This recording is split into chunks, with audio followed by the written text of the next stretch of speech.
the biggest risk with AI may be failing to work on it and make more progress with it, because it can impact billions of people. Welcome to Sundar Pichai. Some of you will remember the discussion we had last year.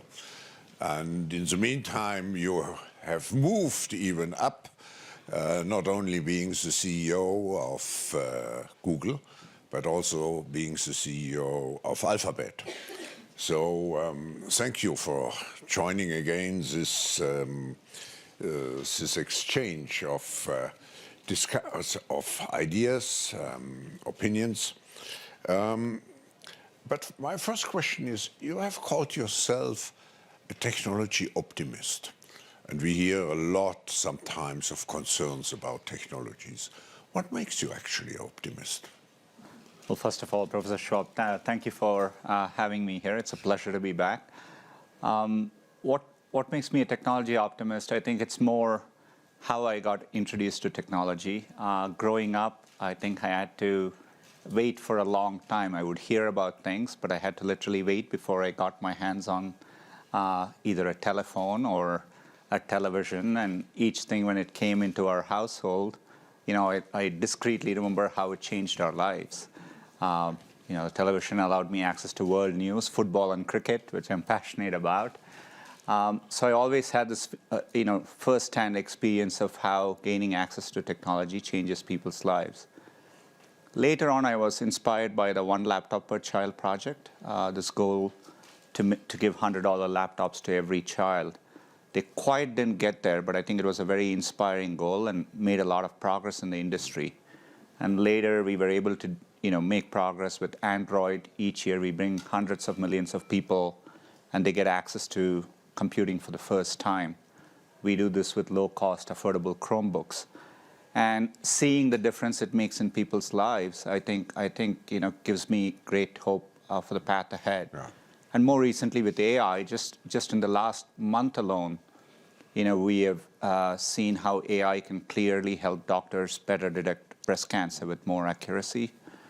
We just recently launched better rainfall prediction. Over time, AI can play a role in climate change. So when you see these examples firsthand, I'm clear-eyed about the risks with technology, but the biggest risk with AI may be failing to work on it and make more progress with it, because it can impact billions of people. Yeah.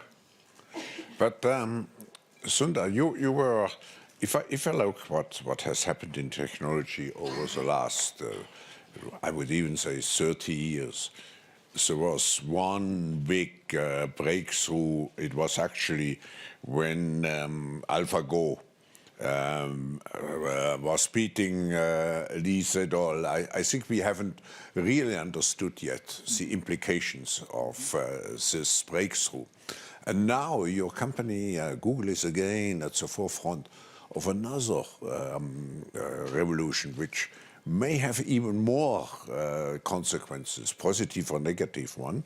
It's actually what you just announced in quantum computing, the breakthrough. And I have to say, it's very difficult to understand. I just know it could have tremendous implications. Can you explain what we can expect from quantum computing? And you are now the leader. You have made the big breakthrough. No, it's an extraordinarily important milestone. Last year we achieved something what's known in the field as quantum supremacy. It is when you can take quantum computers and they can do something which classical computers cannot. I like the way you characterized it. It's as inspiring a milestone as the Deep Blue moment or AlphaGo playing with Lee Sedol. To me, nature at a fundamental level works in a quantum way. At a subatomic level, things can exist in many different states at the same time. Classical computers work in ones and zeros. So we know that's an imperfect way to simulate nature. Nature works differently. So what's exciting about quantum computing and why we are so excited about the possibilities is it'll allow us to understand the world in a deeper way. We can simulate nature better. So that means simulating molecular structures. So maybe we can discover better drugs. Understanding climate in a deeper way so that we can predict weather patterns and tackle climate change. We can design better batteries. Nitrogen fixation, which is the process by which we make the world's fertilizers, accounts for 2% of carbon emissions. And the process hasn't changed in a long time because it's very complicated. Quantum computers one day allows us the hope that we can make that process more efficient. So it's very profound. We've all been dealing in technology with the end of Moore's law. It's really revolutionized the past 40 years, but it's leveled off. So when I look at the future and say, how do we drive improvements, quantum would be one of the tools in our arsenal by which we can keep something like Moore's law continuing to evolve. So the potential is huge, and we'll have challenges. In a 5 to 10 year time frame, quantum computing will break encryption as we know it today. But we can work around it. We need to do quantum encryption. So there are challenges, as always, with any evolving technology. But I think the combination of AI and quantum will help us tackle some of the biggest problems we see. And you add also, to a certain extent, genetics. I mean, I think quantum computing and biology will one of the biggest potential. Will have a great potential, positive and negative one. The positive one, as you're saying rightly, is to simulate molecules, protein folding, et cetera. It's very, very complex today. We cannot do it with classical computers. So with quantum computers, we can. But we have to be clear-eyed about all these powerful technologies, and this is why I think we need to be deliberate and regulate technologies like AI, and as a society need to engage on it. But that leads me to the next question, actually, because in an editorial in Financial Times, which I read just before the annual meeting, you stated, and I quote, "Google's role starts with recognizing the need for a principled and regulated approach for applying artificial intelligence." What does it really mean? I've said this before. AI is one of the most profound things we are working on as humanity. It's more profound than fire or electricity or any of the other bigger things we have worked on. It has tremendous positive sides to it, but it has real negative consequences. When you think about technologies like facial recognition, it can be used to benefit. It can be used to find missing people, but it can be used for mass surveillance. And as democratic countries with a shared set of values, we need to build on those values and make sure when we approach AI, we are doing it in a way that serves society. And that means making sure AI doesn't have bias, that we build and test it for safety. We make sure that there is human agency, that it's ultimately accountable to people. About 18 months ago, we published a set of principles under which we would develop AI as Google. But it's been very encouraging to see the European Commission has identified AI and sustainability as their top priorities. And US put out a set of principles last week. And be it the OECD or G20, they're talking about this, which I think is very, very encouraging. And I think we need a common framework by which we approach AI. Are you satisfied with those frameworks you said, which have been developed until now? I mean, you referred to the OECD framework, G20 framework. It's an early start. But I'm very encouraged that they have a lot of commonality, and that's because they are rooted in common human values.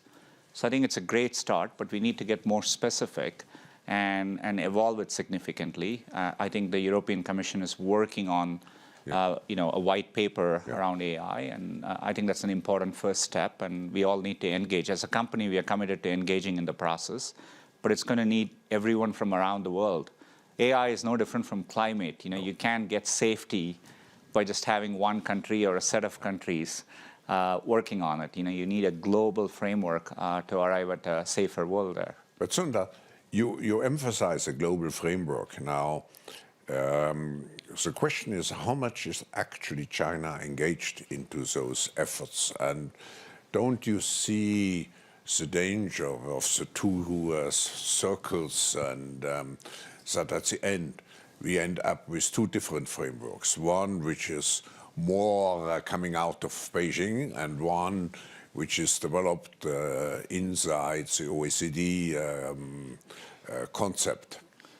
I think there is concern that we could, bifurcate here, but I think it's important not to do so. I'm optimistic because, just like in climate, I think there's more alignment. We have things like the Paris Agreement. The world comes together because everyone shares the climate in which the Earth, how it affects the Earth, and so I think that's true for AI. So down the line, I think there'll be a common gravitational pull, regardless of who you are, to try and converge. Otherwise, you won't be able to achieve peace and prosperity. So I think there'll be a gravitational pull. No, we need it, and actually the forum with its Center for the Fourth Industrial Revolution is trying to bring the parties together. Now, I changed for a moment the subject, and when you look at the GDPR, the California Data Privacy Act,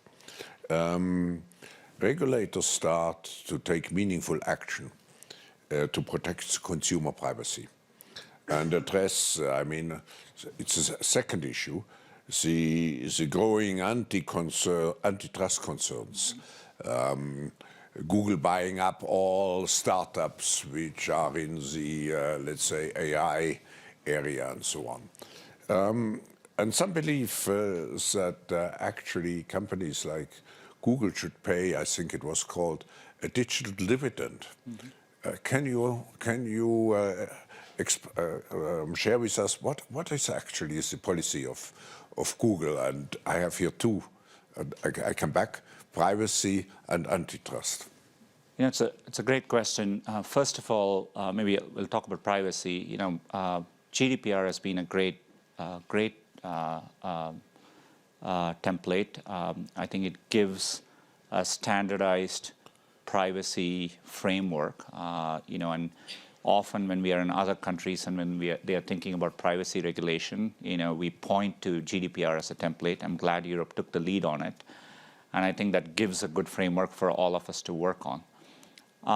For us, privacy is at the heart of what we do. Users come to Google at very important moments, ask us questions. We deal with people's sensitive information in Gmail, Google Photos, and so on. And so we have to earn that trust. And today we do it by giving them control and transparency and choice around it. And over time, I think AI actually allows us to do this better. We can do more for our users. Most of the data today we deal with is to help users with their information needs. And we can do that with less data over time. And it's counterintuitive. But last year, for example, if you use Google's keyboard, we actually now learn what to suggest, but we don't send the raw data back. We only compute our models, and the data stays on the phones. So over time, I think we can do more things on device. We can use AI to actually preserve privacy as we improve user experiences. And I do think it's important that products need to work for everyone. It's a foundational principle. So today, if you take a product like YouTube, we allow users to pay for it and get it in an ad-free basis, or you have an ad-supported product. It's what allows us to take information and provide many services to billions of people around the world. And privacy cannot be a luxury good. We need to make sure we develop services in a way that works for everyone, but puts them first and is privacy enhancing. And that's the journey we are all on. But ultimately, it's up to users to choose. On your second question, I think with our scale, rightfully comes scrutiny. You're right, we have bought startups, but as a company, we invest every single year in hundreds of startups through our venture arms. We support entrepreneurs and incubators around the world. Through our Grow with Google program, we are trying to digitally skill millions of people. In Europe alone, we have skilled over 5 million Europeans. So with scale comes the chance to work on things, take a long-term view on important technologies like AI and quantum computing. And so it gives us a chance to do that.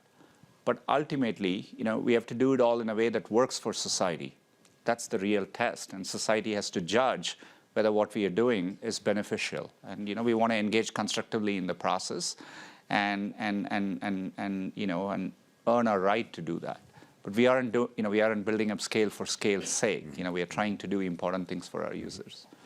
I'm sure. Let's integrate the audience for a moment, and even if we don't have a microphone, just speak loud. I'm sure there might be a follow-up, if you don't mind. Please, yeah. Let's see anybody who, and we stick to the question of privacy or antitrust, please, at the moment. Do you want? Sure. Yeah. Hi, Sundar. My name is Samar Sekka. I'm from the Global Shapers community from India. First of all, I'm a huge admirer and a tech enthusiast myself. I wanted to ask you, India is in right now, it's a huge market for you. Your program on the next billion users is aimed at India.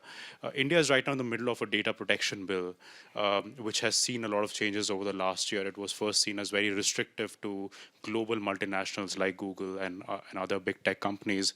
Now that it is being debated, India, the government has eased some of those regulations.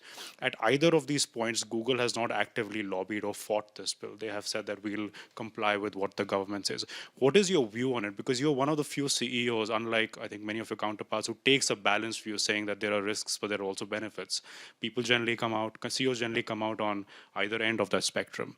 What would you like to see come out of the data protection bill, where the next billion users in India could benefit, but Google could also sort of move towards its vision?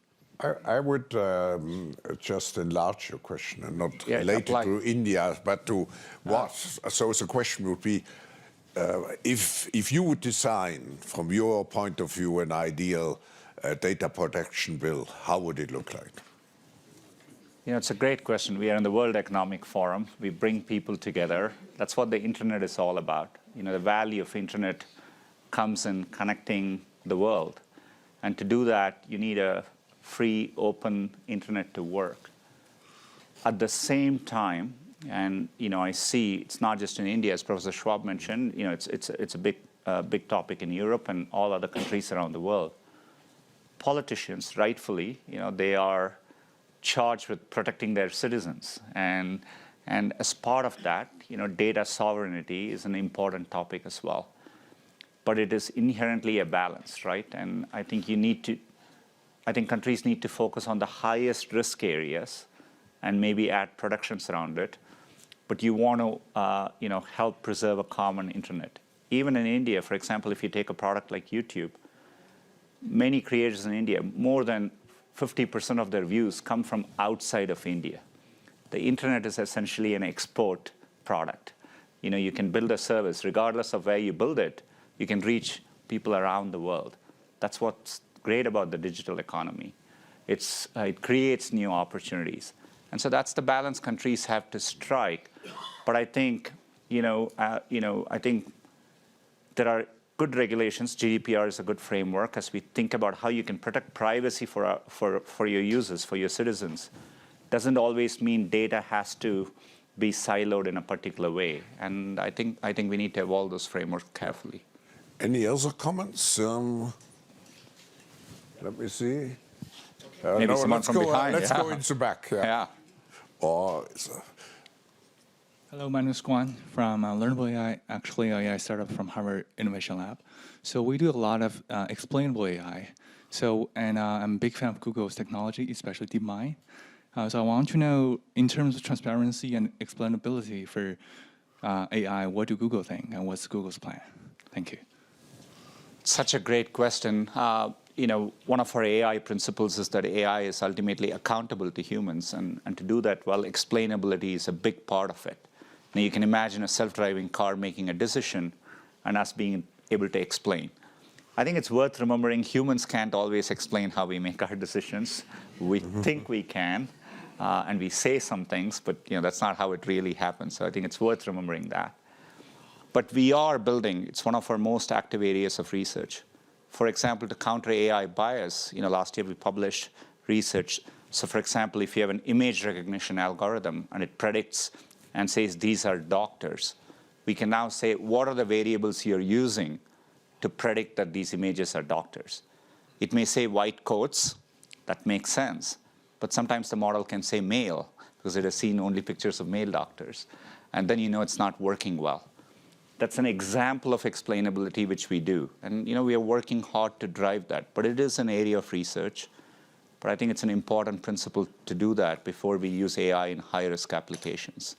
And but it's exciting as well. AI actually gives us a chance to do some things where humans are actually biased, and we reinforce our bias to understand that, counter it, and do it in a better way as well. So we need to invest to get there. Yeah. Let me take one other. Hello, I'm Claudio Leverance, also from the Global Shapers community. And I wanted to know your thoughts about data privacy and health-related data. What do you think is the direction that Google will lead the health data in? The good thing about the healthcare sector, is that there are already strong regulations in place. As we think about regulating AI, I think it's important to leverage regulations where they exist. And healthcare has good privacy-protecting regulations in place. As Google, we see a huge opportunity in healthcare. But when we work on healthcare, when we work with hospitals, the data belongs to hospitals, right? And that's how we approach it. Where we can, we encrypt the data, and the hospitals would have the key for it. But look at the potential here. When we look at an area like radiology, there are often times cancer gets missed, and the difference in outcomes is profound. When you take an area like lung cancer and you show the pathology results to experts, very often if you show it to 10 experts, 5 people agree one way, 5 people agree the other way. We know we can use AI to make it better. And so I think it's important we do that. But I think these are areas in which you have to do it with privacy in mind. I'm encouraged that there is strong privacy-protecting regulation already in place, which gives us a framework to do it well. But I think healthcare offers the biggest potential, I think, over the next 5 to 10 years to really improve outcomes. And so we are committed to doing that. The forum is working together with the Japanese government to address this issue, to find the right balance between privacy and access to the data.